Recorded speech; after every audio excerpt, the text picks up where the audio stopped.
I want to talk about Gareth Bale. Of course, he's back at Real Madrid. Inevitably, all the noise coming out of the Real Madrid camp is that Carlo Ancelotti is exactly the right man to get him back to playing his best. Are we buying it?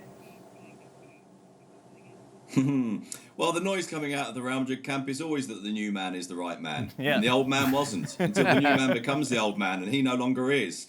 And that's basically what happens. Now, look, on one level, I can buy this, in that Ancelotti is someone who knows how to handle players, who's very good in terms of that sort of that dressing room dynamic. And you know, to follow up a little bit on some of the stuff that Steve was talking about off the back of the Galacticos film, Ancelotti is a manager that hasn't always been popular with his president, but tends to be popular with his players. There was a reason why Ancelotti was sacked before. There is a reason why it's slightly baffling that he's back now, but obviously fundamentally it comes down to, well, it's still Real Madrid. It's still the place where you want to be, even if you know that there are certain flaws in the relationship. I think he is probably a good man to get the best out of Bale if, of course, Bale is committed to that.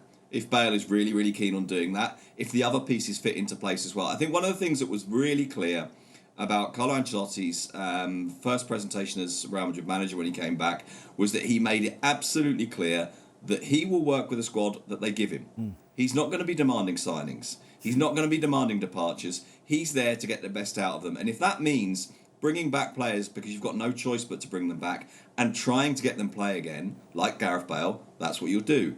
If that means that the young kids have to play a bigger role, Vinicius, for example, or Rodrigo, or even Brahim if he was to come back from Milan, then yeah, you give them a better role and you try and find a way for them. But ultimately what will happen is that Carlo Ancelotti will do what he thinks is right to win games. Now, knowing that he has a political line to tread as well as a footballing one, that will be the bottom line. And so if he starts with Bale, and I think he will, and Bale doesn't respond, then no, he won't get the best out of Bale, and Bale will slip away from the side again. How would you see it going for Bale this season? Well, I hope he goes back. I hope he's given the chance by Carlo Ancelotti, and I hope he plays really well and proves people wrong. The only thing you would say is if Florentino wants him off the payroll, Carlo Ancelotti won't get a say in the matter. He'll just want him out. The fact that they're thinking about letting Sergio Ramos go, who of course has left or his contract's run out, talk about Varane leaving. Yeah. You know, a lot of people are going to come back. Odegaard's going to come back. All the lads on loan are going to come back. If they effectively want to save money because they're in debt and they need to pay for the rebuilding of the stadium because of the pandemic, it mightn't be Gareth's choice, it might be Florentino's choice, and he might want him out, and then it's up to Gareth whether he wants to stay and not play, or stay and just get paid and sit in the house. You know, it's going to be that standoff again, I think we're going to have, but I wish him all the best. Yeah, you think so? I think it'll be the latter. Yeah. He's wanted him off the payroll for a while now. But who will take him? That's the problem, isn't it? He can't get him off. If Gareth says, I'm fine, I just want to stay here, he still has to be paid. And that's it. I mean, we saw glimpses in the Euros before Wales went out of a guy who looked as if he'd got a little bit of mojo back, but then it's sort of peaks and troughs for him. I mean, it's just, you know, he's not going to be the Bale of 5-6 years ago when he was flying, you know, for various reasons, injuries and I would say desire as well. But when he fancies it, he could do a job. But it's the politics of it. If he goes back and you know, there's a fight again with Perez and he's trying to force him out, then his head's going to be all over the place. And if he says he's staying, which he's been adamant he's doing all along, he's not going to be much use to Carlo Ancelotti. Yeah. So it is a real message. They're going to have to bring somebody in, aren't they, Real Madrid? They're going to have to bring a name in to appease the fans. He's just been voted in, Florentino. He's let Sergio Ramos go. Rafa Varane might go after him. Eden Hazard's injured. Yeah. You know, the way they finished the season last year, they're not any better, or they're not going to get better than what they were last year. They're actually weaker. So the people are going to come back in.